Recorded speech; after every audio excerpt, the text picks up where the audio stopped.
Hey everyone, it's Diane. Welcome back to my channel where we talk about everyday French life and beyond. I'm the American behind the Living Abroad lifestyle blog, We in France, and hey new subs, I'm so happy to have you here. But let's get right into it with today's video about why it's important to venture out into the countryside when you come to France, to a beautiful place like this. This is the Manoir de Juralem, owned by the British couple Mel and Howell, and I'm here outside of Angers visiting it. We're gonna go inside, meet the couple who owns it, and I'm going to show you around and tell you why it's worth your while when you come to France. Okay, so let's go.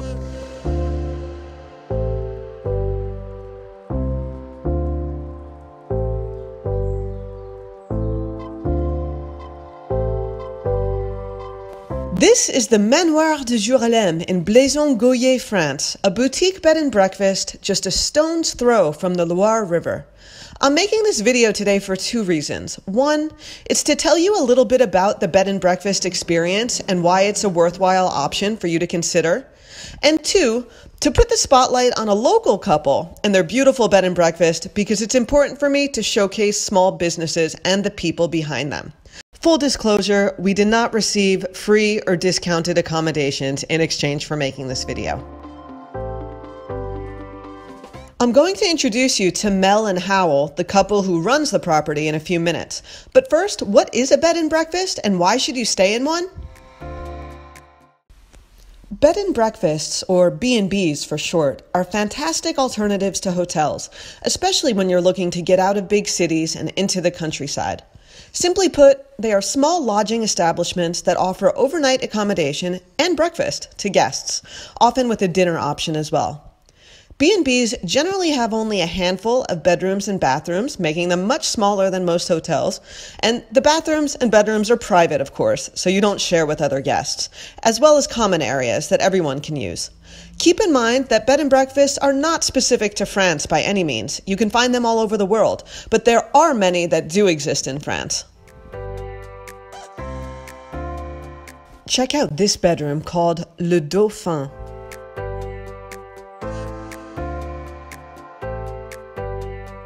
Look at that bathtub.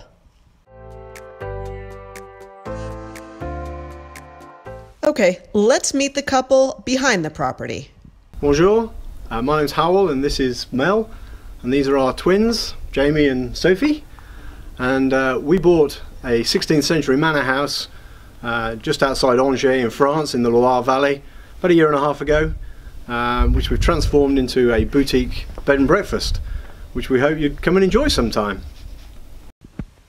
If you've never stayed at a bed and breakfast, here are just a few reasons why you might want to consider it. 1. The hospitality and value. Hosts take great care in their property as well as the comforts and furnishings. Quality linens and fixtures are the norm, not to mention the host's expert knowledge of the area and great care in providing top-notch service for guests. Bed and breakfasts also offer a great value. Breakfast obviously is included, but sometimes dinner as well, and in this case it's prepared with fresh, local ingredients. You also get Wi-Fi, and maybe the host will even throw in a free evening drink. It's just a more intimate experience.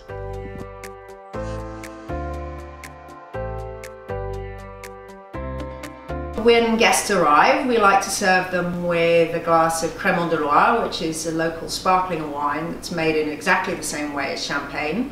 But of course, because it's not produced in the same region, it can't be called champagne. But it's one of the really special drinks, special wines that they produced here in this area.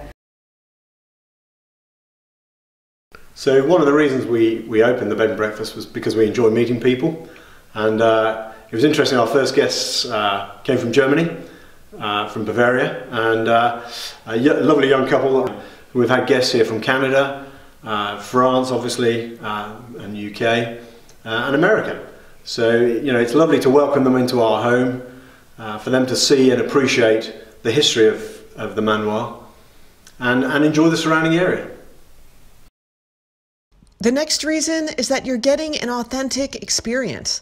You're staying at a property with individuality, history, and personality in the heart of the French countryside, with public transport nearby. In this case, the Manoir du Jurelem is quite old with a history behind it, so go for a walk in the vines, relax in the garden, and enjoy the French atmosphere all around you. Bed and breakfasts aren't like any other place you've stayed before. But this is the original part of this main house. It was built over a period of about 100 years in 3 stages. This is the first stage, and then the salon and the dining room were the second stage, and then it was finished around about 1640. The final stage was finished.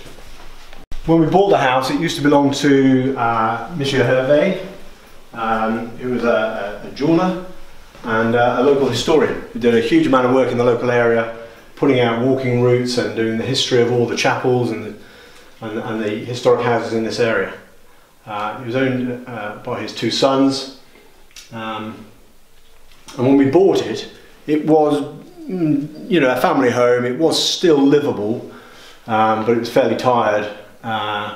So we've had to redo all of the electrics, all the plumbing, put in new walls, knocked a few holes in the walls to make some new doorways. So we now have 3 huge ensuite bedrooms, which we've tried to maintain the integrity of the history of the house as much as possible, with a few luxury trappings. Oh, and for my fellow pet lovers out there, if you travel with your well-behaved dog or cat, many bed and breakfasts do allow pets, so your animal can accompany you on your travels.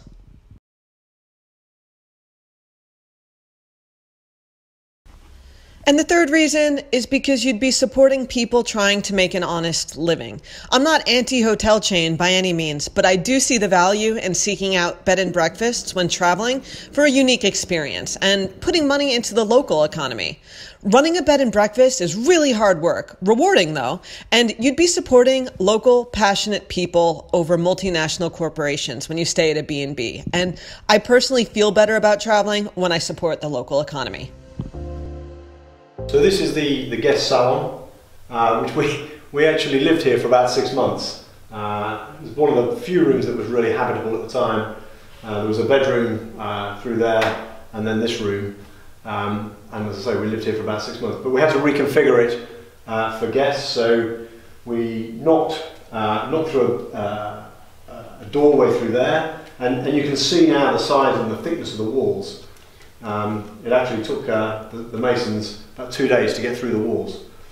This was the second part of the house that was built around about the turn of the 16th century, 17th century, sorry.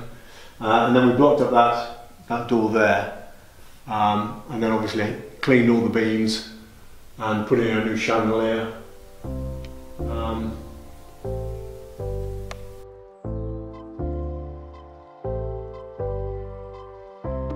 And actually, when we set the B&B up, we discovered that there are rules in France which you must follow to run your bed and breakfast.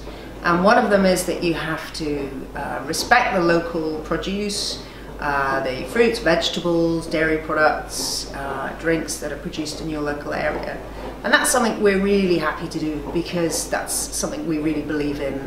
So we're really happy to get produce from the local market, cheeses, the fruit and vegetables, and they grow so much great produce around here. So another rule for a bed and breakfast in France is that if you want to serve an evening meal, you can do it.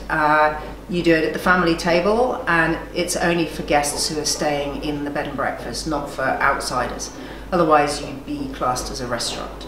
So part and parcel of running a bed and breakfast, if you want to serve wine with your meal, which of course in France is a bit of a must, and we're right by the vineyards here, so we want to serve our neighbours and our neighbouring vineyards wines. I need to have an alcohol license, so I've done a one-day course at the local Chamber of Commerce to be able to serve wine, aperitif, digestif, which we do with the meal for our guests. For us, it was really important to have some French language when we arrived, but also to make sure that our French was improving because there's no escaping. You need to be able to speak at least a little bit of French. And with a little bit of French, you will gain a lot of headway with people in general, because they will understand that you are trying, and that's really important. Integrate and take part in the community. And for us, we've got small children and they'll be going to the local school, so we really want to be part of the community here. So we've made quite a lot of effort to speak French with everybody. And so our bed and breakfast is located in the Loire Valley, but we really are really close to the River Loire. We're just about 5 kilometers, about 3 miles from the river itself. And that's really great because it means that we're very close to the Loire cycle routes. And if it's down by the river, you know that it's going to be a flat cycle. So that's lovely for a leisurely summertime cycle route. We're also really close to a national hiking route, so it's really good country for any of those kind of activities, cycling, hiking and mountain biking. And we're between Angers and Saumur, so we're quite close to some really nice towns to visit. Angers has a great castle and Saumur has a beautiful chateau. So, have you stayed in a bed and breakfast before? And if not, is it something you'd consider? All right, that wraps up today's video from Manoir de Juralem outside of Angers, France. Check out the description for the link. As always, thank you so much for being here. Don't forget to subscribe. Talk to me down in the comments. Let me know what you'd like to see as I further develop the direction of my channel. And have a wonderful day. See you soon. Salut.